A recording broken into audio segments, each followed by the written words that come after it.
Hello everyone, कैसे हो आप बच्चों। आई होप आप सब बहुत अच्छे होंगे, पढ़ाई भी की होगी। अब अगर कार्बन एंड कंपाउंड के फोर्थ लेक्चर तक आ गए हो तो आई होप थर्ड देखे होंगे। पीछे के 3 लेक्चर्स आराम से कंप्लीट करके ही आए होंगे, जिसमें मैंने बेसिक्स बताया है और कार्बन की नेचर बताया है, वर्सेटाइल नेचर क्या होता है, और कार्बन 4 बॉन्ड ही क्यों बनाता है, कैटिनेशन क्या है, बहुत सारे जिससे 1 मार्कर 2 मार्कर क्वेश्चन बनते हैं, ये सब कुछ एक्सप्लेन किया। ठीक है। और सबसे इम्पोर्टेंट लेक्चर थर्ड था इससे पहले वाला, जिसमें मैंने आपको सारे फंक्शन ग्रुप्स बताए हैं। ठीक है। वही सारे फंक्शन ग्रुप्स के मैंने आपको कुछ एग्जांपल्स करवाए थे, है ना। और कुछ नहीं, बहुत सारे एग्जांपल्स कराए थे, और मैंने कुछ ये होमवर्क में आपको दिए थे। आई होप आप सबने ट्राई किए होंगे। देखो, जब भी मैं देती हूँ उसको एक बार ट्राई, नहीं होता है कोई बात नहीं, ट्राई करो, मैच करो, क्या जो तुमने किया है वो सही है नहीं है। कि जब मैं करवाती हूँ उसके बाद मोटिवेशन आता है ना यार। जब हम लोग करते थे तो हम लोग को भी यही होता था। ठीक है, चलो देखते हैं, बिना टाइम वेस्ट किए करते हैं। और आज हम इसकी और जो जितनी रिएक्शंस हैं कार्बन कंपाउंड्स की, वो देखेंगे और बाकी सब करेंगे। ठीक है।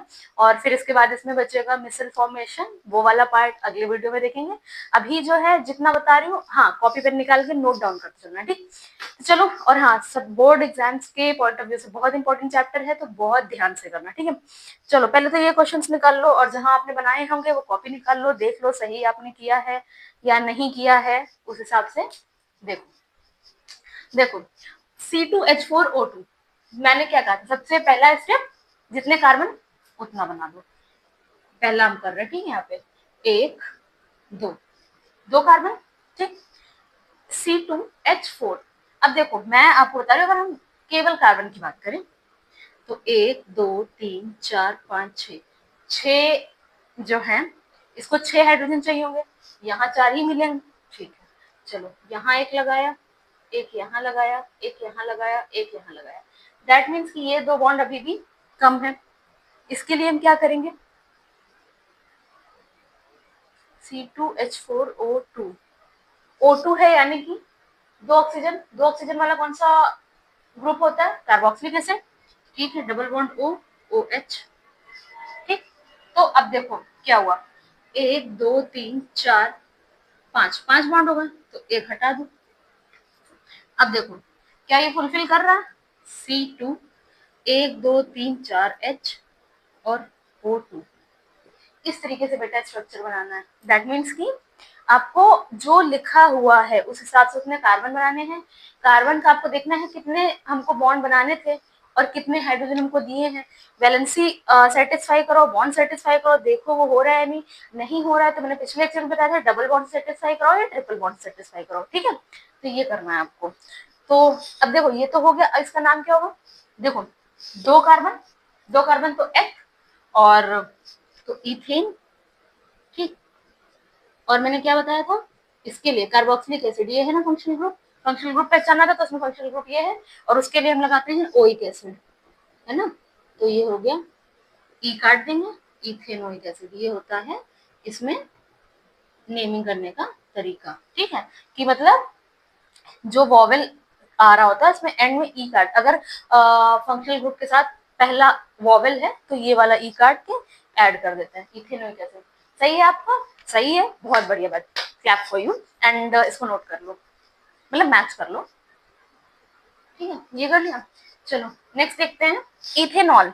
इसमें तो नेम से दिया हुआ है, तो इथेनॉल यानी कि 2 कार्बन होंगे, 2 कार्बन तो आपने बना रखे हैं। इथेनॉल, ऑल, ऑल, ऑल के लिए कौन सा फंक्शनल ग्रुप, OH, ऑल के लिए OH फंक्शनल ग्रुप, तो यहाँ OH लगा दो, ये O हटा दो। अब अगर तुमने OH लगाया तो यहाँ पर कितने बॉन्ड की कमी हो गई, 2 बॉन्ड की कमी हो गई, तो 2 हाइड्रोजन लगा दो, फुलफिल हो गया। ठीक है, तो अभी जो ये होगा वो क्या होगा, 1 2 3 4 5, C2H5OH, और ये हो गया इथेनॉल। ठीक है, और इसका फंक्शनल ग्रुप कौन सा है, ऑब्वियसली फंक्शनल ग्रुप ये है। ठीक, चेक कर लो आपने जो किया था वो सही है या नहीं।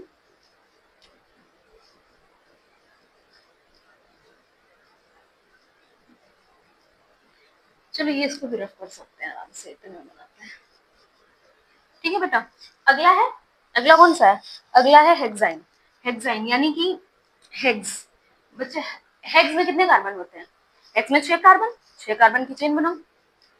1 2 3 4 5 6, ठीक।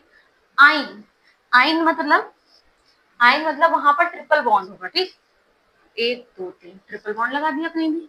कितने हाइड्रोजन लगाने हैं इसमें? 3 लगाने हैं, 3 लगा दो। 3 लगा के फुलफिल हो गए ना, 1 2 3, ठीक। यहाँ 2, 1 2, यहाँ 1 2, 1 2, यहाँ 1 2 3 4, यहाँ लगाने की जरूरत नहीं है, 1 2 3 4, ठीक है। समझ आया? तो ये हुआ हेक्साइन, ठीक। नेक्स्ट था हमारा C4H6। C4 जितना कार्बन बोल रहा है उतने कार्बन की चेन बना लियो। H6 ही लगानी। देखो वैसे हमको कितने H की जरूरत पड़ती है? 1 2 3 4 5 6 7 8 9 10। 4 हाइड्रोजन इधर हमको कम दिया हुआ है, 4 हाइड्रोजन कम दिया है, दैट मीन्स कि 4 बॉन्ड हम हटाएंगे। कोई भी 4 हटा दो, मान लो यहाँ से हमने 4 बॉन्ड हटा दिए। अगर आपने 4 बॉन्ड हटाए हैं बेटा, तो वो वैलेंसी फुलफिल कैसे करोगे? एक डबल बॉन्ड लगाओ, क्या हो गई वैलेंसी फुल। 1 2 3, 3 ही बन रहा है। अब एक और लगा दो, ट्रिपल बॉन्ड भी तो होता है। 1 2 3 4, 4 हो गया। 1 2 3 4, इसका भी 4 हो गया। 1 2 1 2 3 4, ठीक है। तो ये हुआ इसका, ठीक। तो ये समझ आया? आई होप ये समझ आएगा।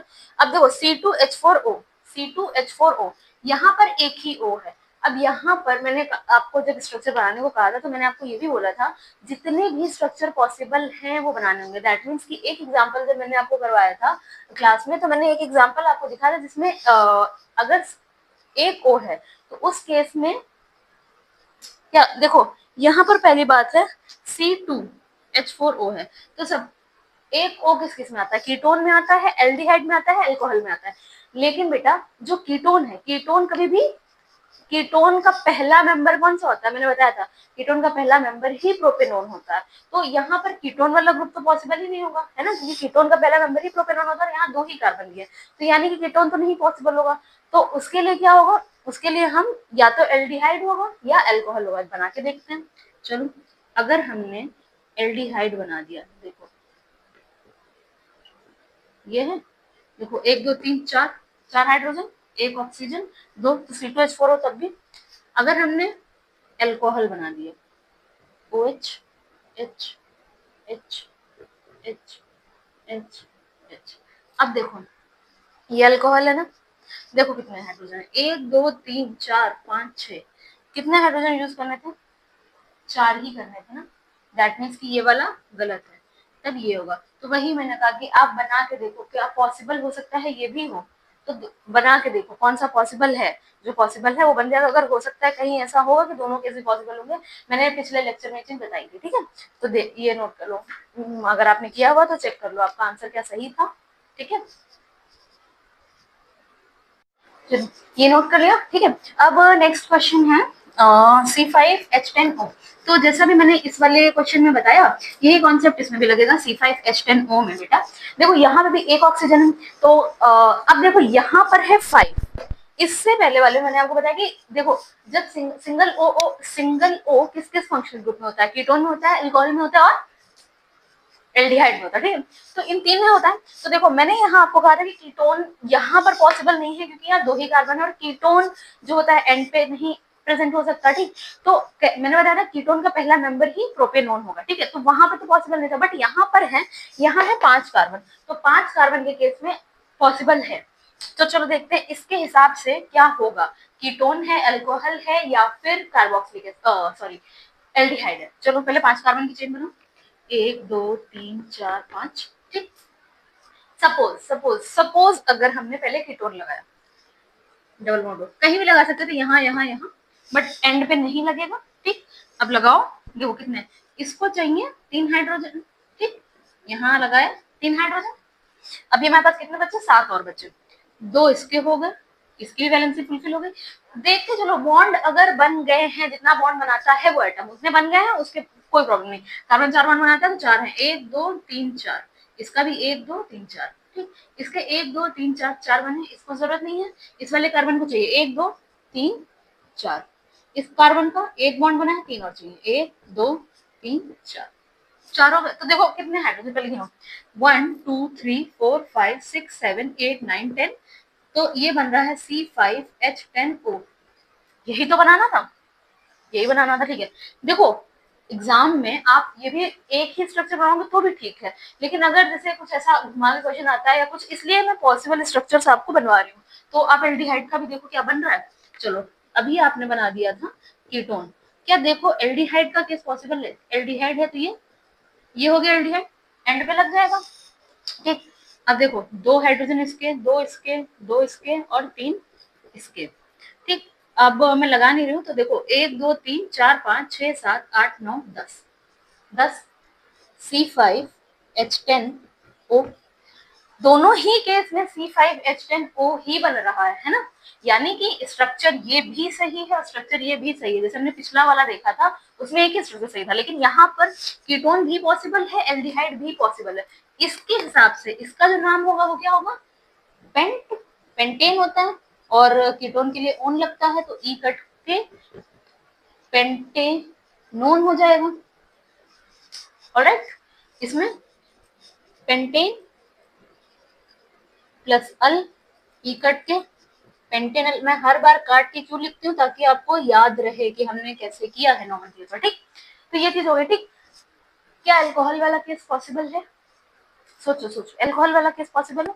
देखो अगर आप सपोज यहाँ अगर आप OH लगा देते हो, अब यहाँ एक बॉन्ड कम पड़ गया, एक बॉन्ड और लगाओगे तो देखो हाइड्रोजन कितने हो गए, 1 2 3 4 5 6 7 8 9 10 11 12, जबकि कितने हाइड्रोजन दिए थे, 10 ही दिए थे। यानी कि ये अल्कोहल वाला केस जो होगा वो पॉसिबल नहीं होगा, ठीक है।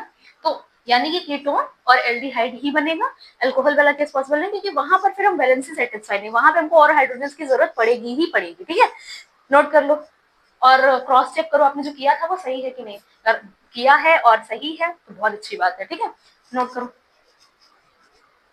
चलो ये स्ट्रक्चर हो गया, 6 हो गए।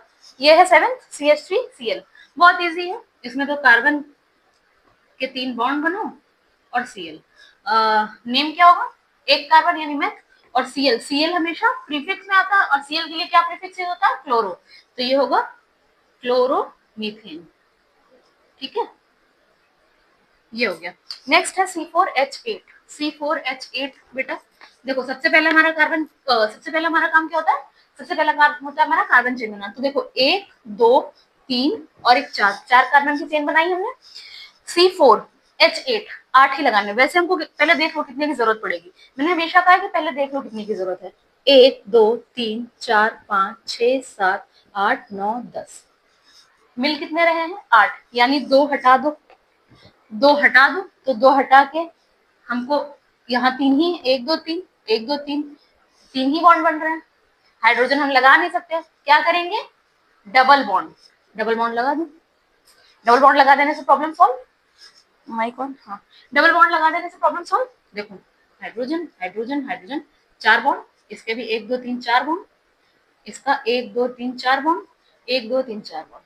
आई होप आपको जितने मैंने एग्जाम्पल बता दिए, और हर एग्जाम्पल में मैंने आपको बेसिक से लेके और एंड तक बताया हर एग्जाम्पल में, इसलिए हमने नेम भी जो है प्रॉपर तरीके से जैसे IUPAC में हर बार बताया।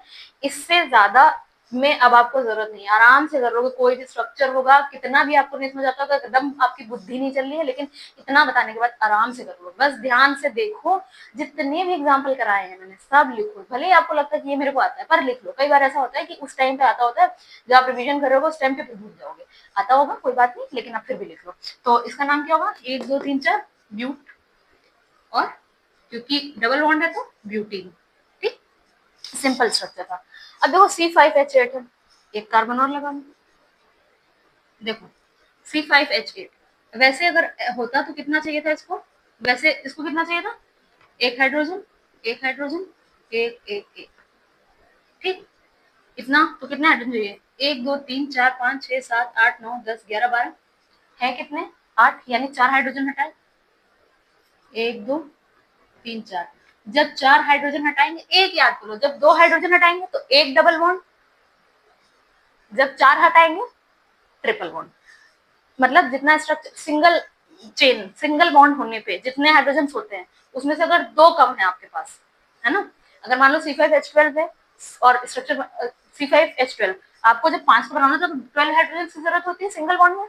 अगर आपको C5H10 बनाना है, यानी कि 12 में से 2 हाइड्रोजन कम होगा, तो डबल बॉन्ड लगा दो, दो और कम हो गए तो ट्रिपल बॉन्ड लगा दो बस, क्योंकि एक डबल बॉन्ड में दो इलेक्ट्रॉन्स होते हैं। ठीक, तो देखो आपको क्या कहा है, क्या बोला, C5H8, 1 2 3 4 5 C5H8, देखो है 1 2 3 4, 1 2 3 4, 1 2 3 4, 1 2 3 4, 1 2 3 4 इसका। अब हाइड्रोजन गिन लो, 3 3 6, सॉरी 1 2 3 4 5 6 7 8, C5H8।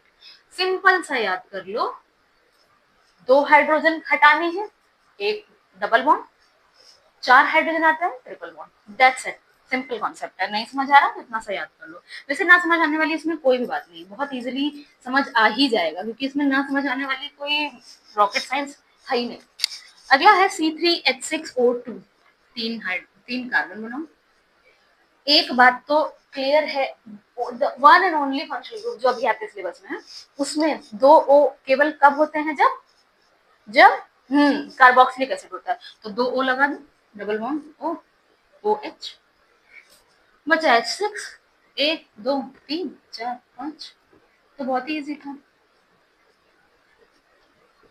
देखो 1 2 3 4 5 6, C3H6O2, नाम बता दो, 1 2 3 प्रोपेन है ना, प्लस ओइक एसिड, तो ई हट गया, दैट मीन्स प्रोपेनोइक एसिड, है ना, समझ आया इतना। आई होप इतना आराम से आपको समझ आया होगा, इसमें कुछ भी नया नहीं था, ऐसा कुछ नहीं था जो समझ ना आए।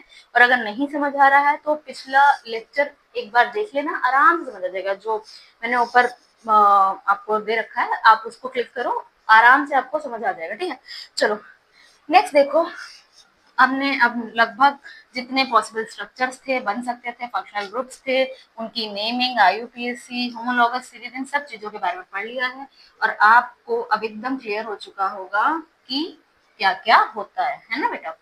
चलो अब हम लोग देखेंगे क्या, अब हम क्या देखेंगे, अब हम देखेंगे chemical properties of carbon compounds. ठीक, केमिकल प्रॉपर्टीज में हमको कुछ रिएक्शंस पढ़नी है, जैसे combustion, addition reaction, substitution reaction, ये सारी रिएक्शंस हमको पढ़नी है। सबसे पहले कंबशन रिएक्शन, बचपन से कंबशन के बारे में पढ़ते आए हो। कंबशन रिएक्शन क्या होती है, burning of carbon in presence of oxygen to give carbon dioxide heat and energy, that's it. इतना सा कॉन्सेप्ट है कंबशन रिएक्शन में। ठीक है, carbon plus oxygen gives carbon dioxide, heat, energy, इतना ही बताया है, और कुछ नया नहीं है। कंबशन रिएक्शन तो आप लोग बचपन से पढ़ते ही आ रहे हो।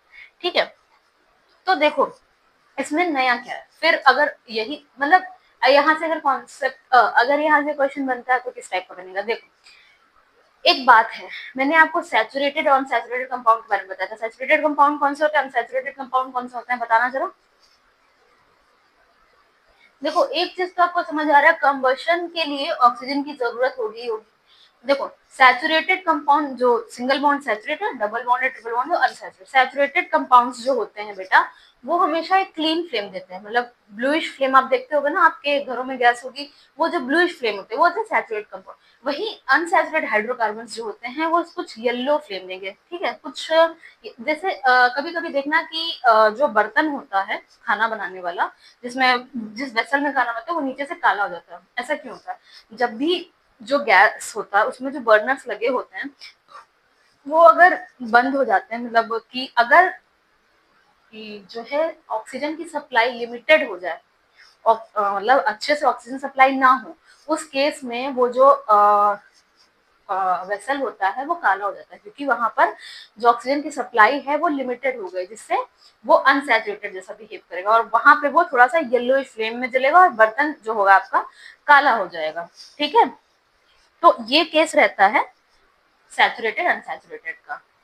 ठीक, इतना समझ आया। देखो जो हम लोग फ्यूल्स यूज करते हैं उसमें नाइट्रोजन, सल्फर, ये सब प्रेजेंट होता है, तो जब वो बर्न करेंगे तो हमको ऑक्साइड ऑफ नाइट्रोजन और ऑक्साइड ऑफ सल्फर एनवायरमेंट मिलेगा, जो कि मेजर पॉल्यूटेंट्स होते हैं। देखो ठीक, अब देखो एक बात ये है कि कुछ जो सब्सटेंस होते हैं वो फ्लेम के साथ जलते हैं, कुछ सब्सटेंस जो होते हैं वो विदाउट फ्लेम जलते हैं। ऐसा क्यों, देखो कुछ सब्सटेंस जैसे अगर आप कोयले की बात करो, कोल की बात करो, तो क्या वो फ्लेम के साथ जलता है? नहीं, उसको कहते हैं सुलगना। वो इग्नाइट होता है ना, इग्निटेड फॉर्म में होता है। वो रेड हॉट मतलब रेड सा हो जाता है जलने के टाइम पे।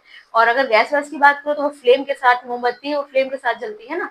तो ऐसे कंपाउंड्स जो सॉलिड फॉर्म में है ना, सॉलिड फॉर्म में जिनमें गैस नहीं होती, तो वो इग्नाइट, वो सुलगेंगे, उसको कहते हैं सुलगना। ठीक, तो वो रेड होगा, जलते हुए धुआं छोड़ेगा। उस इस कारण क्यों होता है ऐसा? क्योंकि वहां कोई गैस प्रेजेंट नहीं है।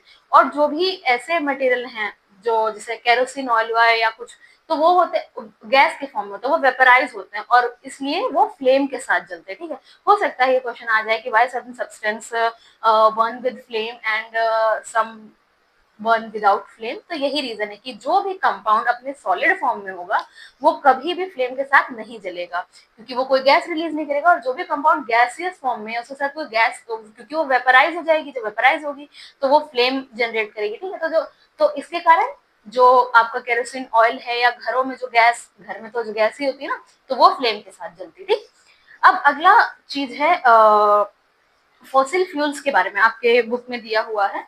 ठीक है, formation of coal and petroleum. Coal और पेट्रोलियम का फॉर्मेशन कैसे हुआ है?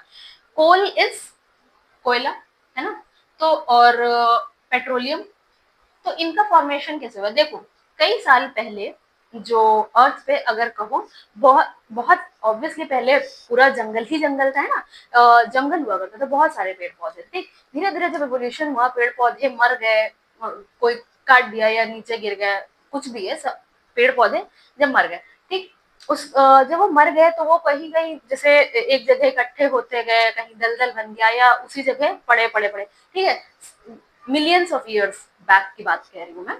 तो जब वो पेड़ पौधे मर गए, उसके ऊपर ही धूल चलती गई, धूल जमा हो गई, फिर वो धीरे धीरे धूल बढ़ते बढ़ते एक रॉक में कन्वर्ट हो गई, रॉक आता गया। ठीक है, उस पे पत्थर, चट्टान बन गई वो। ठीक, जब वो चट्टान बन गई तो धीरे धीरे उसके ऊपर मिट्टी जमा होने लगी, मिट्टी से ही वो चट्टान बनी थी। तो उससे क्या हुआ, उस सरफेस को, चट्टान के सरफेस पे हीट और प्रेशर के कारण, हीट और प्रेशर जनरेट होने के कारण जो ये क्या थे, ये कोयले में बदल गए। ठीक, समझ आया मैं क्या कह रही हूँ? मैं कह रही हूँ, फिर से सुनो। मिलियंस ऑफ ईयर्स बैक अगर हम बात करें, पेड़ पौधे हुआ करते थे बहुत सारे, जब वो मर गए उस जगह, मतलब एक जगह समझो, अगर बार पत्तियां गिरती जा रही, इकट्ठा होता जा रहा है, धूल चल रही है, उस पर चट्टान बनती जा रही है, धीरे धीरे उस पर हीट और प्रेशर के कारण जो जो चट्टान बनती गई वो कोल के फॉर्म में कन्वर्ट हो गई। ठीक, इसीलिए कोल को हम फॉसिल फ्यूल भी कहते हैं, कोल और पेट्रोलियम दोनों को हम फॉसिल फ्यूल कहते हैं। समझ आया क्या बताया मैंने? कि अगर ये क्वेश्चन भी आता है कि why coal and petroleum known as fossil fuels, क्योंकि ये उन्हीं से बने हुए हैं, पेड़ पौधों से। क्या है कि बहुत साल पहले जो पेड़ होते थे वो रॉक के फॉर्म में, मतलब इन शॉर्ट आप कह सकते हो, जब पेड़ मर गए उस पर चट्टान आ गई, रॉक्स आ गया, और धीरे धीरे वो जो है हीट एंड प्रेशर के कारण कोल में कन्वर्ट हो गए। That's why they are known as fossil fuels. ठीक, सिमिलरली पेट्रोलियम की बात अगर करें, पेट्रोलियम या नेचुरल गैस की बात करें, तो जो समुद्र में जो ये एक्वेटिक एनिमल्स होते थे, तो जब वो मर गए उनके जो अवशेष, मतलब जो बचे, वो सारे वहीं पड़े रह गए। ठीक है, और मतलब वो दबते गए अर्थ की सरफेस में, धीरे धीरे वो जो दबते गए, और उनका भी वही है कि उसपे भी बालू है, मिट्टी की परत है, वो जमा होती गई, जमा होती गई, फिर धीरे धीरे वो रॉक्स में कन्वर्ट हो गया, जिसमें पोरस जैसे छेद जैसा था, उन्हीं में से ऑयल जनरेट हुआ। ठीक, उसको कहते हैं पेट्रोलियम या नेचुरल गैस। ठीक, जैसे अगर स्पंज जैसा होता है, स्पंज में से पानी जैसे निकलता है, वैसे ही उसमें से ऑयल निकलता है, जिसको हम पेट्रोलियम एंड नेचुरल गैस कहते हैं। तो हो सकता है ये क्वेश्चन आ सकता है आपके एग्जाम में कि why petroleum and coal is known as fossil fuels. इतना क्लियर हुआ? चलो, अब हम देखते हैं addition reaction. What is addition reaction? देखो, क्या क्वेश्चन बन सकता है ये भी मैंने तुमको बताया है, तो कहानी नहीं सुनना, जो बता रही हूँ उसको सुनते चलना, समझते चलना। ठीक है, एडिशन रिएक्शन से पहले एक है ऑक्सीडेशन। ऑक्सीडेशन, ऑक्सीडेशन क्या होता है? ओ फॉर ऑक्सीडेशन, ओ मतलब इंसर्शन ऑफ ऑक्सीजन। ठीक, अभी आपके टर्म्स में आप समझ सकते हो, अभी आपकी क्लास के हिसाब से, insertion of oxygen into a substance या मॉलिक्यूल या फिर compound into a compound is known as oxidation. ठीक, ठीक है। तो यानी कि देखो बहुत, जैसे क्वेश्चन भी बहुत फेमस ऐसे आता भी है, देखो इंसर्शन ऑफ ऑक्सीजन, जैसे फॉर एग्जांपल आपके पास है इथेनॉल, इथेनॉल का फॉर्मूला 2 कार्बन एथ, और ऑल के लिए OH लगाते हैं, सिंपल, ये हो गया इथेनॉल।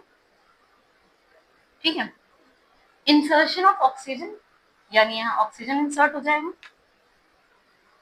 तो देखो ये क्या हो जाएगा,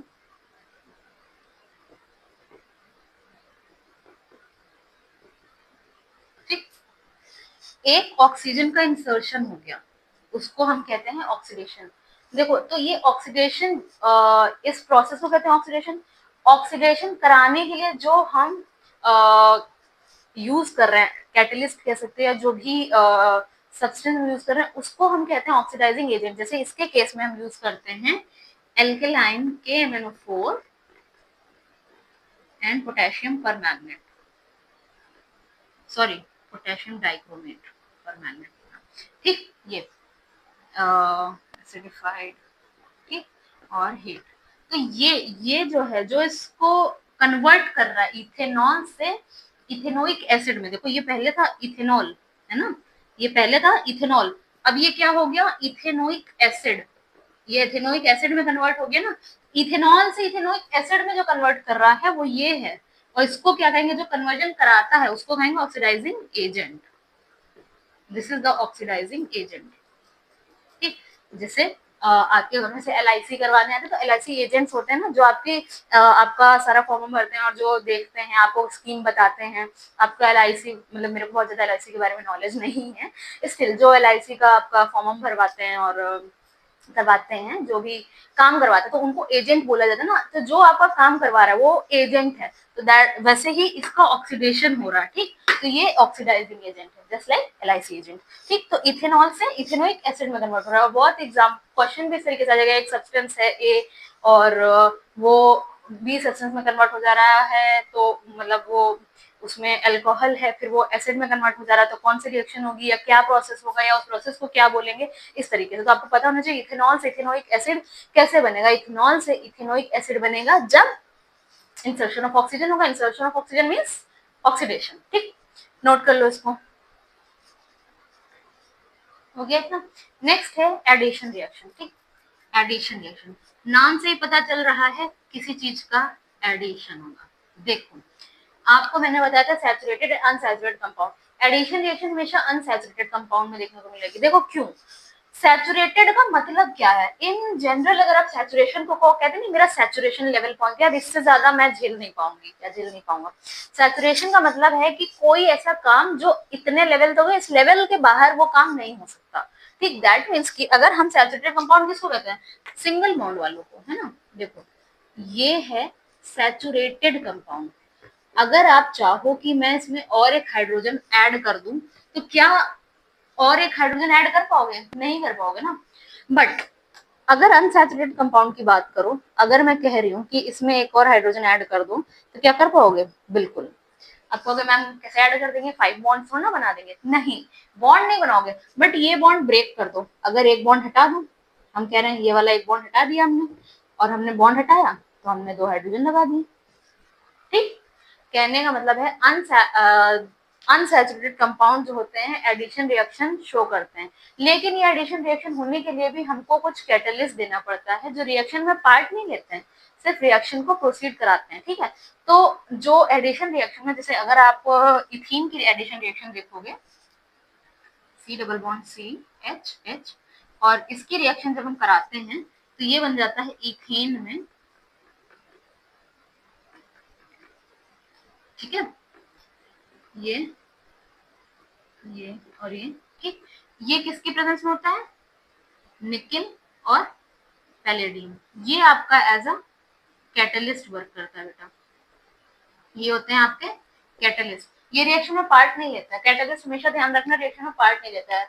रेट ऑफ रिएक्शन, रेट मतलब जो रिएक्शन हो रही है उसको तेज या स्लो कर देता है, उसको कहते हैं कैटलिस्ट। ठीक, तो समझ आया कि एडिशन रिएक्शन हमेशा अनसैचुरेटेड, और इसका यूज हम किस लिए करते हैं, जो वेजिटेबल ऑयल्स होते हैं या जो ये हाँ वेजिटेबल ऑयल ही, इनके हम हाइड्रोजनेशन करा, एडिशन ऑफ हाइड्रोजन, इसमें देखो क्या हो रहा है, हाइड्रोजन ही तो ऐड हो रहा है। देखो ये एक दो तीन चार, चार हाइड्रोजन थे ना, अभी यहाँ पे ये दो हाइड्रोजन और आए हैं ना, एडिशन ऑफ हाइड्रोजन यानी हाइड्रोजनेशन, एडिशन ऑफ हाइड्रोजन, तो इसको कहेंगे हाइड्रोजनेशन।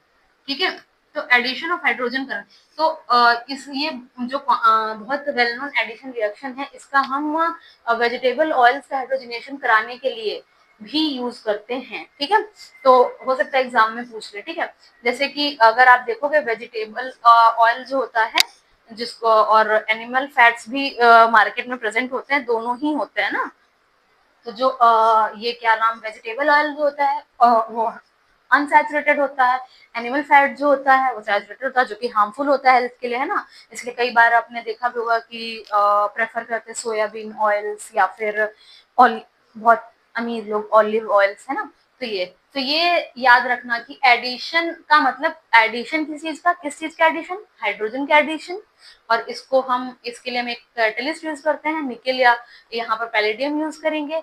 और ये कहाँ यूज होती है, हाइड्रोजनेशन ऑफ वेजिटेबल ऑयल, जो कि अनसैचुरेटेड होता है, हाइड्रोजनेशन कराने के बाद सैचुरेटेड हो जाता है।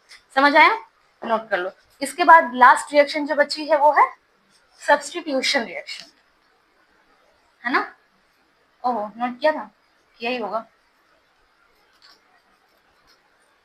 अब बताओ, जैसे नाम से आपको एडिशन का पता चल रहा था, एडिशन रिएक्शन है, किस चीज का एडिशन है, सब्सटीट्यूशन से क्या पता चल रहा है, सब्सटीट्यूट करेंगे।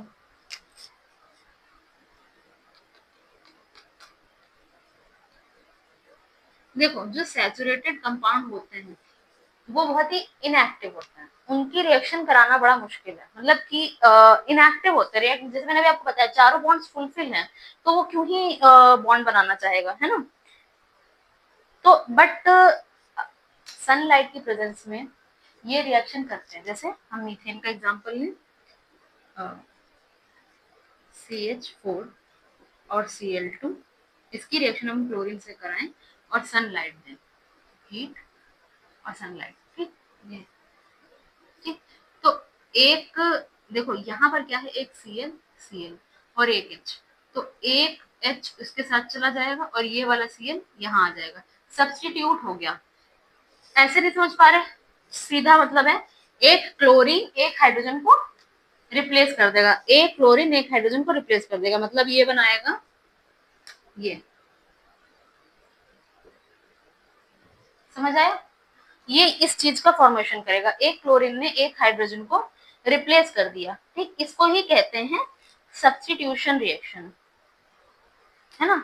और देखो मैंने सिंपल, देखो मैंने ये बताया, देखो ये Cl था और ये Cl था, ठीक, बॉन्ड हमेशा ऐसे करके टूटता है, एक Cl आया एक Cl आया, ठीक, और यहाँ से बॉन्ड टूटा, देखो इन दोनों ने आपस में बॉन्ड बनाया और ये वाला Cl इसके साथ आके जुड़ गया, तो ये तो Cl जुड़ गया और बाद में एक HCl निकला, ठीक, इसी को कहते हैं सब्स्टिट्यूशन रिएक्शन। देखो अब अगर हम फिर से क्लोरीन का अटैक करें, जैसे फिर Cl2 आता है अगर, तो फिर एक हाइड्रोजन निकलेगा, एक Cl रिप्लेस होगा, फिर एक हाइड्रोजन, जब तक सारे हाइड्रोजन, अगर कोई भी हाइड्रोजन प्रेजेंट है तो रिएक्शन आगे प्रोसीड कर सकती है, अगर हम क्लोरीन देते हैं, ठीक है, इसी को कहते हैं सब्स्टिट्यूशन रिएक्शन। सब्स्टिट्यूशन रिएक्शन के कारण ही जो हम होमोलॉगस सीरीज में देखते हैं, लंबी चेन ऑफ सीरीज हमको देखने को मिलता है, वो सब्स्टिट्यूशन रिएक्शन के कारण ही होता है। आई होप समझ आओ, बहुत इजी है सब्स्टिट्यूशन रिएक्शन, एडिशन रिएक्शन, इसमें कुछ भी बहुत टफ नहीं है। अभी मैं आपको इसका मतलब ये बताऊंगी इसमें क्वेश्चंस कैसे आ रहे हैं, मेन है एप्लीकेशन इसका, कि कैसे अप्लाई करना है, कैसे उसमें अप्रोच करना है क्वेश्चन को करने के लिए, ठीक है। तो आई होप इतना समझ आया होगा, और जैसा कि हमारा रिचुअल है, हम जो पढ़ेंगे उससे एक दो क्वेश्चन जरूर करेंगे, है ना। तो चलो देखते हैं आज क्या क्वेश्चन है जो आपको करके आना है और मैच करना है, आपने सही किया है कि नहीं। और प्लीज क्वेश्चन ईमानदारी से किया करो, मेरे कराने पे ही नहीं कि उसको देख लिया कर लिया, ईमानदारी से, अपनी ईमानदारी से करो, ठीक है। चलो तो आज आपको ये क्वेश्चन करके आना है कि CH3 CH2 CH2OH की रिएक्शन अगर हम एल्केलाइन KMnO4 के प्रेजेंस में कराते हैं और हीट देते हैं क्या फॉर्म होगा। अगला है CH3COH प्लस Na2CO3, इन दोनों की रिएक्शन कराते हैं तो क्या प्रोडक्ट फॉर्म होगा। ये दोनों करना है। ऐसे ही क्वेश्चन एग्जाम में आता है, इसलिए तो डरना नहीं है कि मैम ये क्या दे दिया, समझ नहीं आ रहा। ऐसा ही आता है, कराऊंगी मैं, पर आप अपनी तरफ से ट्राई करो। अगर नहीं होता है तो ऑब्वियसली मैं तो ये क्वेश्चन कराऊंगी, है ना। So thank you so much for watching. Please like share and subscribe and I hope आपको ये वीडियो इन्फॉर्मेटिव लगा होगा। और अगर कुछ डाउट है तो प्लीज कमेंट करिए, मैं बताऊंगी। So thank you so much, best of luck for your board exams. Thank you.